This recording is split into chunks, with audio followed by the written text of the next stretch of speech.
रथ ड्रामे की अगली किस्त में आप देखेंगे कि सालार की ज़िंदगी थी, इसी वजह से उन लड़कों ने सालार को हॉस्पिटल पहुंचा दिया। जब अल्लाह किसी को बचाना चाहता है तो कोई इंसान चाहे कितनी ही कोशिश कर ले वो उसको मार नहीं सकता, क्योंकि बचाने वाली ज़ात मारने वाली ज़ात से काफ़ी ज़्यादा बड़ी है।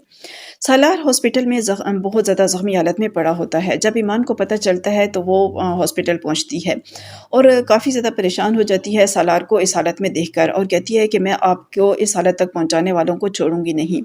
तो सालार उसका हाथ पकड़कर उसे अपने करीब बिठाता है और कहता है कि ये मेरी जंग है, इसे मैं ही लड़ूंगा। उसके बाद दूसरी तरफ जो शैला और फरहान हैं, वो यही समझते हैं कि सालार का अभी तक काम ख़त्म हो चुका होगा, और फरहान जो है वो जाकर पुलिस में एफआईआर भी दर्ज करवा देता है सालार की गुमशुदगी की। और उसे यही यकीन होता है कि सालार मर चुका होगा, लेकिन जब उन्हें पता चलता है कि सालार बच गया है तो काफ़ी ज़्यादा गुस्से में आ जाते हैं। शैला तो फरहान के मुँह पर थप्पड़ भी मार देती है कि तुमने काम सही तरीके से नहीं किया। अगर मैंने आज से कुछ साल पहले सालार की जो माँ है राहत, उसको मारा ना होता तो आज तुम इतने बड़े घर में ना रह पाते और एक छोटे से घर में रह रहे होते। बहरहाल फ़रहान जो है वो पहुँचता है हॉस्पिटल सालार के पास और उसे मज़ीद धमकाने की कोशिश करता है। वो डाइवोर्स पेपर लेकर जाता है और सालार से कहता है कि अभी तो तुम बच गए हो, लेकिन अगली बार तुम्हारा बचना मुश्किल होगा। बेहतर तुम्हारे हक़ में यही है कि तुम ईमान को तलाक दे दो। वो डाइवोर्स पेपर उसके पास रखता है, लेकिन सालार इनकार कर देता है, तो वो उसको मारने के लिए आगे बढ़ता है फ़रहान। तो सालार भी उसे धक्का देता है और उसके मुँह पर पेपर मैट मारता है, जिसकी वज़ह से उसके मुँह से खून आने शुरू हो जाता है। फ़रहान हैरान होकर सालार की तरफ देखता है कि इसमें इतनी हिम्मत कैसे आ गई, और काफ़ी ज़्यादा गुस्से में भी होता है।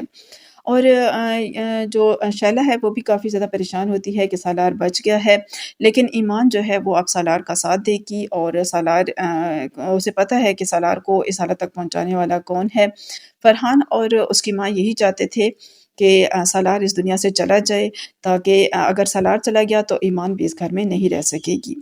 दूसरी तरफ जो सालार के मामू हैं उन्हें भी बता दिया जाता है सालार की इस हालत का, तो वो सालार से वीडियो कॉल करते हैं और काफ़ी ज़्यादा गुस्से में होते हैं, परेशान भी होते हैं बहुत ज़्यादा सालार के लिए, और कहते हैं कि आज से पहले तो तुम्हारी ये हालत नहीं हुई, जब से ये लड़की तुम्हारी ज़िंदगी में आई है तुम्हारी ये हालत हुई है।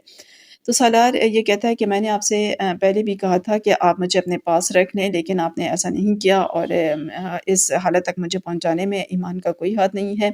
जिनका भी हाथ है उन्हें मैं बहुत अच्छे तरीके से जानता हूँ। आपने मुझे अपने पास नहीं रखा। तो लईक साहब जो हैं वो काफ़ी ज़्यादा मजबूर होते हैं, सालार को अपने पास नहीं रख सकते, क्योंकि उनकी बीवी ऐसा नहीं चाहती। बाहर बहुत ज़्यादा रौब जमाने वाले और थाड़ने वाले लोग जो हैं वो बीवी के सामने फीकी बिल्ली बन जाते हैं, और लईक साहब का भी यही हाल होता है। और उधर ईमान की जो बहन है वो काफ़ी ज़्यादा मुश्किलात में होती है। उसका शौहर जो है जमील, वो ज़ेवरात के पीछे पागल हुआ होता है, और उसे पता नहीं होता कि उसकी बीवी ने ये ज़ेवरात ईमान को दे दिए हैं। बैंक लॉकर्स में भी ज़ेवरात नहीं होते, तो वो बहुत ज़्यादा उस पर गुस्सा करता है, और जिससे तंग आकर उसकी जो बीवी है वो घर छोड़ना चाहती है, लेकिन उसकी सास उसे धमकी देती है कि बग़ैर शौहर के बच्चों को लेकर कहाँ जाओगी, ये दुनिया बड़ी ज़ालिम है, इनको पालना बहुत ज़्यादा मुश्किल होगा। और ईमान की जो बहन है वो अपने वालिद के घर जाना चाहती है, क्योंकि वो अब जमील के मज़ीद ज़ुल्म और सितम बर्दाश्त नहीं कर सकती। तो ये तमाम सीन्स आप लोग देखने वाले हैं आने वाली वीडियोज़ में। मज़ीद वीडियो ड्रामा रिव्यूज़ के लिए चैनल को सब्सक्राइब और वीडियो को लाइक कर दें।